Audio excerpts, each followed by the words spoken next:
tere kõigile, kes siia on sattunud. See on Kohvikõrvane ja ma loen siin ette lõike headest raamatutest. Täna tuleb lugemisele Rein Raua Päikesekiri. See on väga mitmekihiline raamat. See on geograafiliselt väga suure ulatusega. Tegevus viib meid Eestist Hiina ja Jaapanisse ja mitmele poole mujalegi.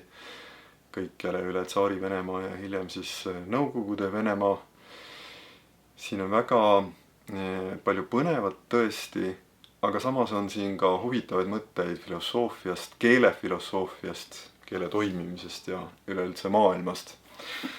Väga raske on siit leida ühte sellist lõiku, mis oleks see kõige parem. Sellepärast ma mõtlesin, et ma loen kohe esimese peatükikese, mis on juba kah väga hea. Nii et näete siis ise, kas tekib huvi lugeda. 2 lauset ja mõte. Revel, Eestimaa kubermang, Vene keisririik, oktoober 1915. Punane vahtraleht on kleepunud vastu aknaklaasi, mida pitsutab äsja alanud vihm.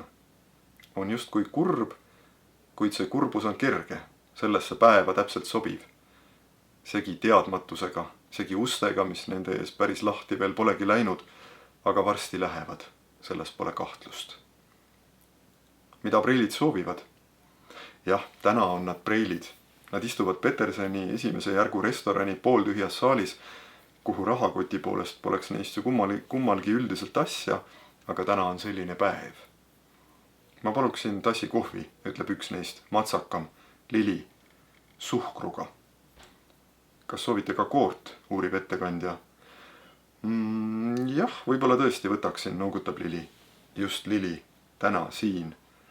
Lilli on minevik. Ja kui teil on kooki, mõistagi Napoleon, Eclair, Morabia. Napoleon, ütleb lili. See kõlab kõige õigemini.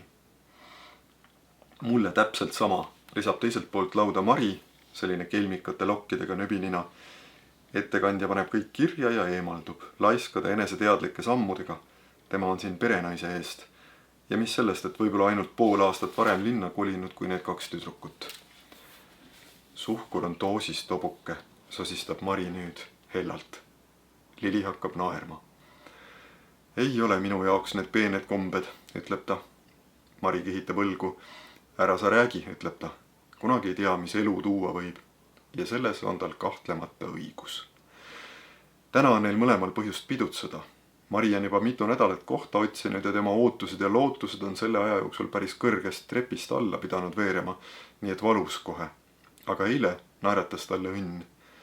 Tallinna Teatajas kuulutatud majateenija asemel võttis doktor Petsold Suurkarja uulitsast ta tööle lausa oma sekretäriks, sest et endine oli just päev tagasi koha üles ütelnud. Ja Mari valdas ju tõepoolest emakeelele lisaks nii saksa kui ka vene keelt kõnes ja kirjas ning oli eelmisel aastal koguni ka rehkenduse, raamatupidamise ja stenograafia kursustel käinud. Aga sellest üksi poleks võib-olla ikkagi veel piisanud sõbrannadele otsuseks võtta ette nii pikk jalutuskäik Kadriorust lausa Piritale välja, mööda mereranda, kuni tõusev tuul ja esimesed rasked piisad nad sealt lõpuks sellesse nooblisse restorani varjule peletasid. Sest homme enam ei saaks.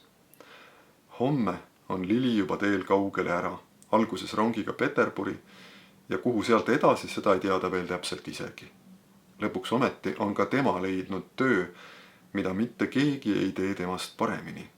Temast saab artist. Ta hakkab esinema lavalises eeskavas päris tsirkusetrupiga, näitama jõu- ja ilunumbreid või jõunumbreid. Ja ta saab kuulsaks üle kogu suure Venemaa, võib-olla kaugemalgi. See ei ole elu, millest ta on lapsest saadik unistanud, sest täpselt sellest poleks ta unistada osanudki. Tema tuli ju linna algatuseks hoopis kokakunsti õppima, aga nad panevad peaaegu samal hetkel tähele, et on olnud natuke liiga pikalt vait. Kumbki juba otsapidi üksi sel viimasel päeval, mis neil on koos. No kuule, ütleb Mari, mis see pool aastat ikka ära ei ole, ega me siis igaveseks lahku ei lähe. See on aga üks neid lauseid siin maailmas, mida on parem mitte mõtlematult tuulde loopida.